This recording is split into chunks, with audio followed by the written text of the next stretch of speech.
পেরিয়ে গিয়েছে মাস, একটার পর একটা রাত কাটছে তিহার জেলে, বাড়ছে উদ্বেগ। এই অবস্থায় জামিন নিয়ে আসার আলো অরবিন্দ কেজরিওয়ালের। আজ শুক্রবার সুপ্রিম কোর্টে জামিন সংক্রান্ত মামলার শুনানি হয়। মামলার শুনানিতে গুরুত্বপূর্ণ পর্যবেক্ষণ করেন বিচারপতি। আদালত স্পষ্ট জানিয়েছে দিল্লির মুখ্যমন্ত্রীকে অন্তর্বর্তী জামিন দেওয়া যায় কিনা তা খতিয়ে দেখা হবে। নির্বাচনের কারণেও এহেন মত বলেও পর্যবেক্ষণ সর্বোচ্চ আদালতে, আর তাতেই আশার আলো দেখতে শুরু করেছে আম আদমি শিবির। নেতৃত্বের দাবি সত্য সামনে আসবে। আবগারি মামলায় দিল্লির মুখ্যমন্ত্রীকে গ্রেপ্তার করে কেন্দ্রীয় তদন্তকারী সংস্থা।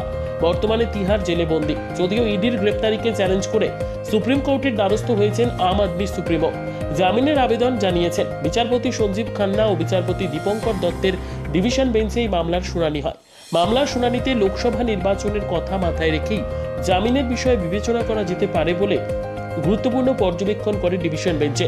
শুধু তাই নয়, আদালত এদিন আরও জানায় ইডির গ্রেপ্তারি নিয়ে কেজরিওয়ালের আবেদনের শুনানির টাইম লাগতে পারে। এমতাবস্থায় অন্তর্বর্তীকালীন জামিনের যুক্তি আদালত শুনতে পারে। আগামী 7ই মে সংক্রান্ত মামলার শুনানি হতে পারে। বিচারপতি সঞ্জীব খান্না ও বিচারপতি দীপঙ্কর দত্তের ডিভিশন বেঞ্চেই তা হবে। এ বিষয়ে দুপক্ষকেই নথি রাখার কথা বলেছে সর্বোচ্চ আদালত। তবে জামিন যে হয়েই যাবে তা না ভাবার কথাও বলেছেন বিচারপতি সঞ্জীব খান্নার ডিভিশন বেঞ্চ।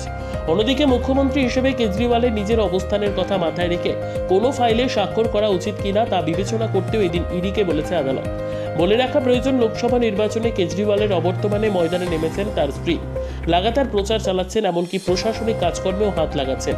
জেলে বন্দী থাকা কেজরিওয়ালের বার্তা সামনে আছেন স্ত্রী সুনিতা কেজরিওয়াল। নিজস্ব প্রতিনিধির রিপোর্ট, দুরন্ত টিভি।